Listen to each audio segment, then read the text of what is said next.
আজকে যেসব ভাইরা ওলিয়া উলিয়াদের বিরোধী করো, খবরদার বিরোধী করো না। আব্বাসকে দেখে দাদা হুজুরের বিরোধী করো না।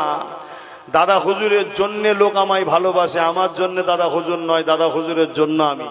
কথা মাথায় ঢুকছে তো নাকি? ভালো লাগলে মিশবে আমার সাথে, না মাগলে চলে যাবে, কিন্তু আমার বিরোধী করতে গিয়ে দাদা হুজুরের বিরুদ্ধে লেখো না। কেন? তিনি জাবানার মুজাদ্দেদ, তিনাকেও জাদু মেরেছিল বাসুবাটি থেকে, জানেন তো নাকি? কিন্তু নসিবওয়ালা ছিল। দাদা হুজুর বললেন, এই তুই কোথা থেকে এসছিস? ওই বানকে, জাদু বানকে জিজ্ঞেস করছে, তুই কোথা থেকে এসছিস? আগুনের গোলার মধ্যে থেকে বলছে, বাসুবাটি থেকে এসছি, অমুক জন মেরেছে। দাদা হুজুর বললেন, যা যা যা, যে বান পেটিয়েছে তার কাছে চলে যা। যখন গেছে, সে বেচারি তো বিপদে পড়ে গেছে, জ্বালা শুরু হয়ে গেছে। যাক, এসব বেশি আলোচনা কেন করিনি। তিনি পরবর্তীতে এসে দাদা হুজুরের কাছে ক্ষমা চেয়ে দাদা হুজুরের হাতে বায়াত হয়ে আল্লাহর ওলি হয়ে গেছে। জোরে বলুন সুবহানাল্লাহ।